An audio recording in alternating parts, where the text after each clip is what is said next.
एक चीज़ जिसको मैं आगे बढ़ाना चाहूँगा और ये सलमान साहब इस पर रोशनी डालें, तो बहुत ही अदब के साथ मैं डिसएग्री करूँगा शुरात साहब से कि जो जो आपने स्प्रेड की बात की कि पाकिस्तान ये यहाँ पर इस्लामिक बैंक का स्प्रेड ज़्यादा है।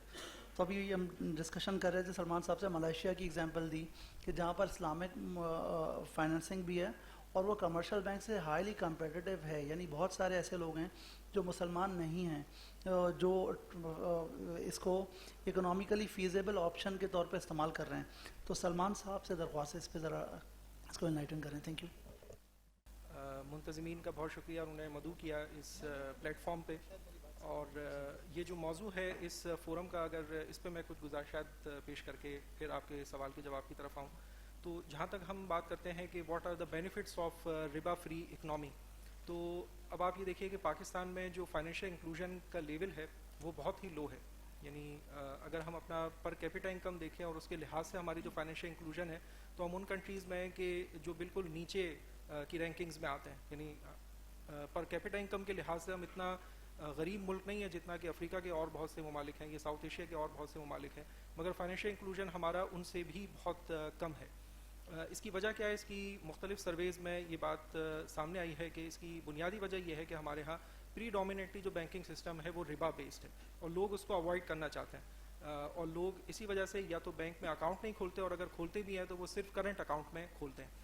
तो जहाँ हम बात करते हैं what are the benefits of riba free Pakistan, तो उसमें सबसे पहली बात कि फाइनेंशियल इंक्लूजन को बढ़ाने की, जहाँ हमारी हुकूमत भी बात करती है, सेंट्रल बैंक भी बात करता है, और जो दीगर मालियाती इदारे हैं वो भी बात करते हैं, तो उसको बढ़ाने का एक बहुत अहम ज़रिया, एक टूल जो है वो इस्लामिक बैंकिंग का फ़रोग़ हो सकता है। आप ये देखिए कि हमारे यहाँ टेली डेंसिटी या इंटरनेट की कनेक्टिविटी, वहाँ हम 80-90% तक आगे बढ़ चुके हैं। तो ऐसा नहीं है कि बैंकिंग अवेलेबल नहीं है इस वजह से लोग यूज़ नहीं कर रहे। जिस तरह से वो टेली डेंसिटी को यूज़ कर सकते हैं, वो इंटरनेट को यूज़ कर सकते हैं, वो ई कॉमर्स को यूज़ कर सकते हैं, वो बैंकिंग को भी यूज़ कर सकते हैं, मगर उनको अगर इस्लामिक अल्टरनेटिव ऑफ़र हो तो वो उसकी जानिब राग़िब होंगे। हमारा एक और जो बड़ा बुनियादी मसला है इकनॉमी का, वो सेविंग रेशो का बहुत कम होना है। यानी हम लीस्ट डेवलपिंग कंट्रीज़ में सबसे आखिरी नंबर पे आते हैं जिनका सबसे लो सेविंग्स रेशो है।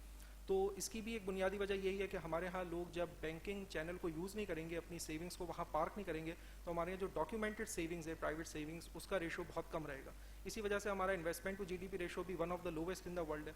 तो इस्लामिक बैंकिंग के फ़रोग से हम फाइनेंशियल इंक्लूजन को भी बढ़ा सकते हैं, सेविंग्स रेशो को भी इंप्रूव कर सकते हैं, और हमारे यहाँ जो बिजनेसेस ज़्यादातर स्केल पे नहीं जा पाते, जिसकी वजह से वो कंपेटिटिव भी नहीं होते एक्सपोर्ट मार्केट में, तो वो चीज़ हम काउंटर कर सकते हैं कि जब इस्लामिक बैंकिंग होगी, जो बिजनेसेस हैं वो इस्लामिक फाइनेंसिंग के ऑप्शंस को, मोड्स ऑफ फाइनेंसिंग को यूज़ करके अपने बिजनेस को स्केल करेंगे, तो वो कंपेटिटिव भी होंगे, एक्सपोर्ट कंपेटिटिव भी होंगे, और इससे हमारी एक्सपोर्ट्स भी बढ़ सकती हैं, और इसका इकनॉमी पे यकीनन एम्प्लॉयमेंट की सूरत में, प्रोडक्शन बढ़ने की सूरत में, रेमिटेंसेस बढ़ने की सूरत में, इन्वेस्टमेंट बढ़ने की सूरत में हमें अच्छे नताइज मिल सकते हैं। एक बहुत अच्छी चीज़ की आपने निशानदही की कि IMF और जो दीगर मालियाती इदारे हैं वो फिजिकल रिस्पॉन्सिबिलिटी की बहुत बात करते हैं। तो इस्लामिक बैंकिंग उसका एक बहुत ही ज़बरदस्त एक ऑटोमेटिक टूल है कि इसमें ऐसा नहीं है कि जब गवर्नमेंट चाहे वो नोट छाप के जो है वो अपनी फाइनेंसिंग कर सकती है। जब भी वो इस्लामिक बैंकिंग को यूज़ करेगी, Islamic asset backed financing modes को यूज़ करेगी, तो उसने बताना होगा कि वो किस पर्पस के लिए वो ले रही है, और उसको किसी एसेट को इन्वॉल्व करना होगा, और उस एसेट से ही जितने रिटर्न्स हैं, पे ऑफ्स हैं, वो इमोनेट करेंगे। तो फिजिकल रिस्पॉन्सिबिलिटी को भी इंश्योर करने का इस्लामिक बैंकिंग या इस्लामिक मोड्स ऑफ फाइनेंसिंग जो है वो एक बेहतर ज़रिया हो सकता है। आपने मलेशिया की एग्जांपल दी, बिल्कुल ठीक बात है कि मलेशिया में जब हम उनका बैंकिंग सिस्टम देखते हैं तो उनके सबसे ज़्यादा जो इस्लामिक बैंकिंग के कस्टमर्स हैं वो चाइनीज़ हैं, उसके बाद इंडियंस हैं, और उसके बाद मुस्लिम्स हैं। तो ऐसा क्यों है? इसकी वजह यह है कि वो प्राइस कंपेटिटिव है। एक फ़र्क ये भी है मलेशिया और पाकिस्तान के मॉडल में कि उनके यहाँ जो लिक्विडिटी मैनेजमेंट के इंस्ट्रूमेंट्स हैं वो हमसे ज़्यादा डाइवर्स हैं, वेरियस हैं, एक्सटेंसिव हैं। इस वजह से उनको इतना प्रॉब्लम नहीं होता अपनी शॉर्ट टर्म लिक्विडिटी मैनेजमेंट को एफिशिएंटली मैनेज करने के लिए। वहाँ की गवर्नमेंट जो है वो सुकूक को बहुत ज़्यादा यूज़ करती है, मगर हमारी गवर्नमेंट अगर हम देखें तो टोटल फाइनेंसिंग जो वो अपनी करती है उसमें सुकूक का रेशो जो है वो बहुत कम है। यकीनन हमने रिटेल बैंकिंग में तो 20% अचीव कर लिया मार्केट शेयर, मगर अभी जो गवर्नमेंट की टोटल पब्लिक बोरोइंग है उसमें सुकूक का शेयर जो है वो बहुत कम है। अब एक डेवलपमेंट ये हुई है कि एसेट लाइट फ्रेमवर्क भी लेके आए हैं, हो सकता है कि इससे यकीनन गवर्नमेंट ज़्यादा सुकूक इशू करेगी तो शॉर्ट टर्म लिक्विडिटी मैनेजमेंट ज़्यादा बेहतर अंदाज में हो सकती है, तो हम कंपेटिटिव भी होंगे। एक बात समझने की ज़रूरत है, आखिरी में ये बात करूँगा कि इस मौजू पे कि जब हम बात करते हैं प्राइस कंपेटिटिवनेस की, तो इस्लामिक बैंक के या कन्वेंशनल बैंक के भी दो तरह के क्लाइंट्स हैं, सिर्फ एक क्लाइंट नहीं है। एक फाइनेंसिंग साइड का क्लाइंट है, एक डिपॉजिट साइड का क्लाइंट है। तो अगर फाइनेंसिंग साइड के क्लाइंट को मिसाल के तौर पर इस्लामिक बैंकिंग प्राइस सुपीरियर एक रेट ऑफर करता है, यानी वो कन्वेंशनल बैंक से कम उनसे मिसाल के तौर पे रेंटल रेट या प्रॉफिट रेट चार्ज करता है, तो जो डिपॉजिटर है वो सफ़र करेगा। और अगर डिपॉजिटर को मिसाल के तौर पे कन्वेंशनल बैंक से ज़्यादा रिटर्न ऑफर किया जाता है, तो फिर इसी को कवर करने के लिए फाइनेंसिंग साइड पर अपनी प्राइस को बढ़ाना पड़ेगा। तो मार्केट डायनामिक्स की वजह से ये रेट्स जो है वो इक्विलिब्रेट करेंगे। और हम देख रहे हैं कि जहाँ जहाँ इस्लामिक बैंकिंग का मार्केट शेयर बढ़ा है, जैसे हाउसिंग फाइनेंस, तो इसमें इस्लामिक बैंकिंग कंपेटिटिव हो गई है। इसी तरह कार फाइनेंस, उसमें भी 1/3 से अब हाफ के करीब शेयर होने जा रहा है, तो अब हम देख रहे हैं कि उसमें भी कंपेटिटिवनेस आ गई है। इसी तरह इस्लामिक इन्वेस्टमेंट्स को आप देखें तो उनका शेयर 40% तक अगर हुआ है, तो हम देख रहे हैं कि KMI इंडेक्स हर साल जो है वो KSE 30 से ज़्यादा रिटर्न अर्न करके देता है। तो यानी मिक्स पिक्चर है हमारे पास। और मगर एक चीज़ की निशानदेही होती है कि अगर इस्लामिक बैंकिंग के जो डिफरेंट सेगमेंट्स हैं उनमें अगर स्केल होगा, यानी कि उनका मार्केट शेयर बढ़ेगा, तो वो ज़्यादा कंपेटिटिव भी होंगे और कन्वेंशनल से ज़्यादा रिटर्न भी अर्न करके दे सकते हैं। बहुत बहुत शुक्रिया सलमान साहब, आपने बहुत मुख्तसर वक्त में बहुत अच्छी रोशनी डाली सूरत हाल पर। अभी डिस्कशन हो रहा था कि कुछ काम हुआ भी है, बट वो ज़्यादा हाईलाइट आई थिंक आम लोगों में हाईलाइट नहीं हो रहा कि रिसर्च एंड डेवलपमेंट किस तरह की जा सकती है जिसकी बेस पे कुछ ऐसे विजिबल आउटकम्स आएँ कि आम आदमी भी कहे कि रिबा फ्री में हमें कुछ फ़ायदा होता हुआ नज़र भी आ रहा है। जी सर।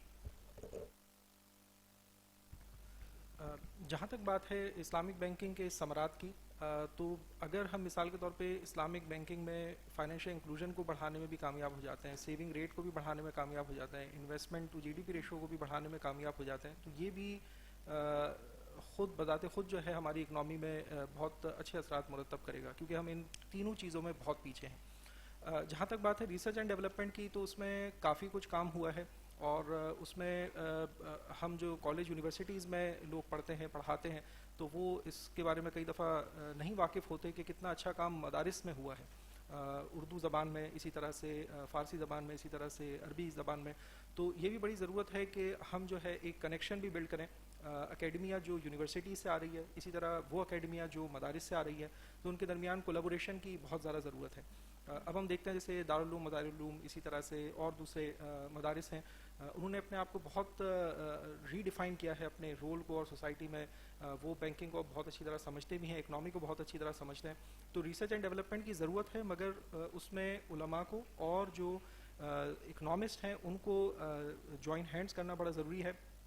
और जहाँ तक रिसर्च एंड डेवलपमेंट की बात है, तो अब ये बड़ी खुशाइन चीज़ है कि बहुत सारी कॉन्फ्रेंसेज इंटरनेशनली ऑर्गेनाइज होती हैं, और अब वो एक परमानेंट प्लेटफॉर्म है। जैसे आप देखें IOBM ने सीरीज़ ऑफ कॉन्फ्रेंसेज ऑर्गेनाइज किए हैं, इसी तरह IBSCF करता है पाकिस्तान में, लम्स करता है, इसी तरह रिफा यूनिवर्सिटी, इंटरनेशनल इस्लामिक यूनिवर्सिटी, इसी तरह पिछले कई सालों में बहुत मारूफ रिसर्च जर्नल्स हैं इस्लामिक फाइनेंस के भी और कन्वेंशनल फाइनेंस के भी, जिन्होंने स्पेशल इशूज़ निकाले हैं। तो रिसर्च एंड डेवलपमेंट हो रही है, इसमें कनेक्शन की ज़रूरत है, पॉलिसी ओरिएंटेशन की ज़रूरत है। तो इससे हम यह है कि ज़्यादा मुफीद और पॉलिसी ओरिएंटेड रिसर्च कर पाएंगे। बहुत बहुत शुक्रिया।